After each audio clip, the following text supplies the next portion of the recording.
উত্তরবঙ্গের মানুষকে কেন মফিজ বলা হয়? আসলে উত্তরবঙ্গের মানুষ একটু বেশি সহজ সরল। মুই এখন কি ভাষা কং ভাই, মুই কিছু জানং না, ভুলি গেছং সব ভাষা। হ্যাঁ, এটা আমাদের প্রিয় রংপুরের ভাষা। যেদিন গারিয়াল ও জানে যা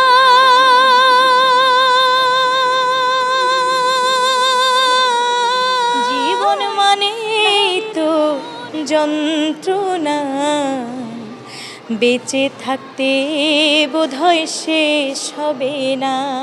জীবন মানে যন্ত্রণা নামেই আমাকে চিনতো আর কি, মুনিয়ামুন জীবন মানে যন্ত্রণা এই গান দিয়েই। এখন এই গান নিয়েই ব্যস্ততা, বিভিন্ন চ্যানেল থেকে বিভিন্ন মৌলিক গানগুলো আসছে। মেয়েরা, বিশেষ করে মেয়েরা কিন্তু ভালোবাসার কাঙ্গাল। ওই লোকটা তো আমাকে ভালোবাসে, তার জন্য আমার কলিজাটা খাওয়াইতেও আমার দ্বিধাবোধ হবে না। ইন্ডিয়াতে অনেক প্রোগ্রাম করেছি, ছ্যাঁকা খাওয়া গান, কষ্টের গান, এই টাইপের গানগুলো একটু বেশি আমার কাছে মনে হয় শুনতে চাই। অনেক ছোট থেকে গান করি, প্রায় মানে যখন আধো আধো কথা বলতে শিখি, স্টেজে উঠলে আমার দর্শকদের হাসি, দর্শকদের তালি এবং দর্শকদের ভালোবাসায় সব কিছু মিলিন। বেইমান এমনও আছে, চামড়া কাইটা বসতে দিলে দেখবা জুতা বানাইছে। এটা শাহ আলম সরকারের খুবই মানে সুন্দর একটা লিরিক্স। টিউনটা হচ্ছে পরিচিত, হ্যাঁ টিউনটা পরিচিত একটা টিউনের উপরে এই গানটা করা, একটা মৌলিক গান ছিল। সাউন্ডটেকের ব্যানারে গানটি রিলিজ এবং অনেক ভালোবাসা পেয়েছি আমার দর্শক শ্রোতার। না, একটা গান বলতে এই গানের আগেও আমার গান ছিল জীবন মানে যন্ত্রণা। আপনারা হয়তো সেটা জানেন। এটা সেই মানে যখন আমাদের ইউটিউবকে কেউ চিনতো না ওইভাবে, তখন আমরা মেমোরি চিনতাম, অনেকে মেমোরিতে করে করে আমার এই গান ডাউনলোড করে করে শুনতো। তো ওই সময় থেকে জীবন মানে যন্ত্রণা নামেই আমাকে চিনতো আর কি, মুনিয়ামুন জীবন মানে যন্ত্রণা এই গান দিয়েই।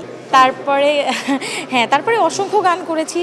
আর আসলে মিউজিক ইন্ডাস্ট্রিতে অনেক মৌলিক গান আমার, তো এটা আমি আসলে কখনো হিসাব করে দেখিনি যে কতগুলো মৌলিক গান হবে আমার। তো আর চামড়া কাইটা তো আরও পরে। এখন এই গান নিয়েই ব্যস্ততা, বিভিন্ন চ্যানেল থেকে বিভিন্ন মৌলিক গানগুলো আসছে।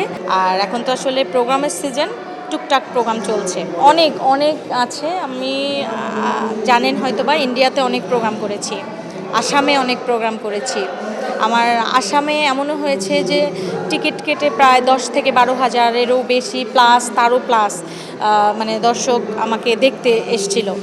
আবার আর স্টেজে উঠলে তাদের অনুভূতিগুলো আসলে অন্যরকম হয়ে যায়। এটা ওইভাবে আমি বলে বোঝাতে পারবো না যে তাদের কোন কোন স্মৃতিগুলো এখন আমি বলবো। দর্শক একটু বিচ্ছেদী টাইপের গানগুলো বেশি শুনতে চায়, একটু মানে ছ্যাঁকা খাওয়া গান, কষ্টের গান, এই টাইপের গানগুলো একটু বেশি আমার কাছে মনে হয় শুনতে চায়। আমার কাছে সব ধরনের গানই গাইতে ভালো লাগে, তবে শিকড়ের গান এবং মাটির গানগুলো গাইতে বেশি ভালোবাসি। যে কোনো মঞ্চে গেলে আমার এই গানটা রিকোয়েস্ট থাকবেই, যে কোনো একটা চিরকুট বা 2টা চিরকুট আমি পাবই। পাঠালেন যে নিয়তি ওরে তার কাছে মিনতি,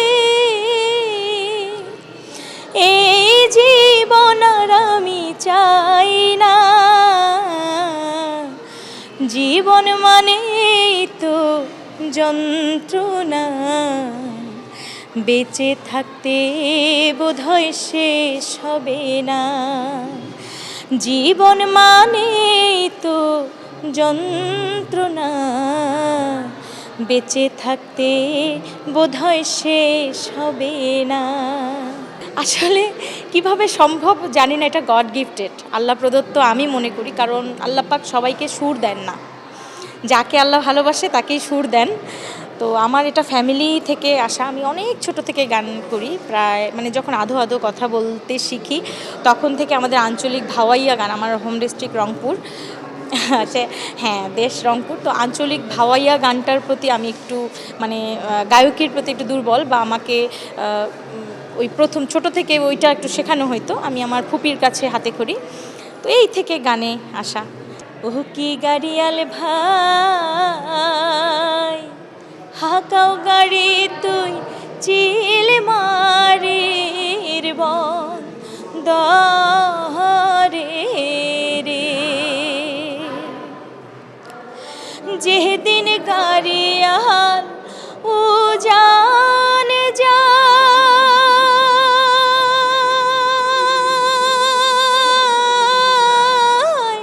নারীর মন মোহর ঝুইরা রয় রে, ও কি গাড়িয়াল ভাই কত রব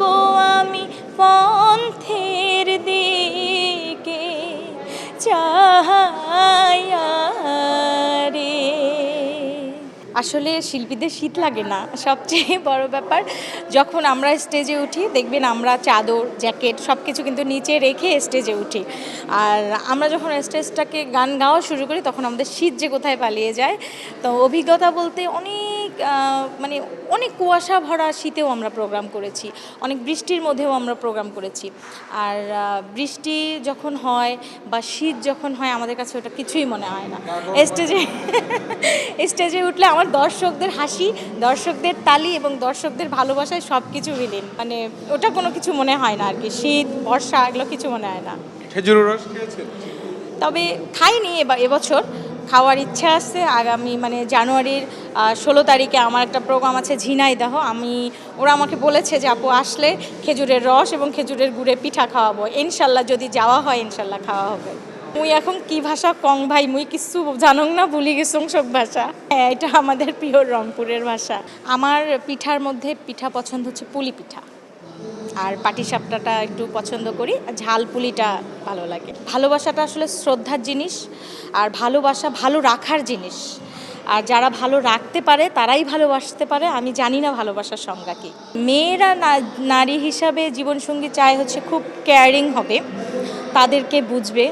এবং একটা মেয়ে কী চায়, দিন শেষে কিন্তু তার হাজব্যান্ড তাকে ভালোবাসবে, তার কথা একটু হলেও শুনবে। সবার কথা যে তাকেই শুনতে হবে তার কোনো কথা না, কিন্তু বউকে একটু ভালোবাসবে, দিন শেষে তার কথা মতো একটু শুনবে, একটু চলবে, এইটাই। এছাড়া আর কিছু না। একটা মেয়ে কিন্তু টাকা পয়সা অত কিছু চায় না ভাইয়া। দেখা যায় একটা কুঁড়ে ঘরেও একটা মেয়ে অনেক সুখে থাকে রাজপ্রাসাদের সুখের চেয়ে।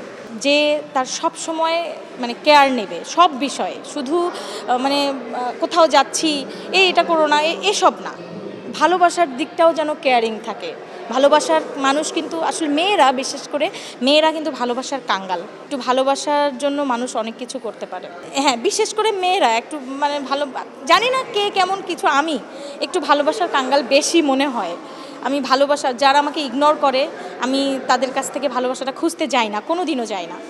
যারা আমাকে ভালোবেসে বুকে টেনে নেবে আমি তাদের জন্য সব কিছু করতে পারবো। মানে কলিজাটাও যদি খাওয়াই আমার এটা কম হবে, যে ওই লোকটা তো আমাকে ভালোবাসে, তার জন্য আমার কলিজাটা খাওয়াইতেও আমার দ্বিধাবোধ হবে না, এই আর কি। আমি একটু বেশি ভালোবাসার প্রতি মানে কি বলবো, স্বার্থপর।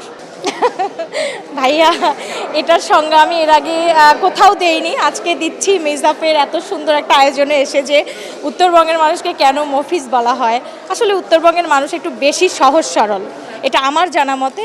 এই জন্য এদেরকে মফিজ বলে, যে এরা বুদ্ধিশুদ্ধি নাই, কিচ্ছু বোঝে না, কোথায় কোথায় গিয়ে মনে করেন কি বলতে হবে বা কি করতে হবে, এরা বেশি সহজ সরল, এই আর কি। এই জন্যই মনে হয় আমার, আমি জানি না।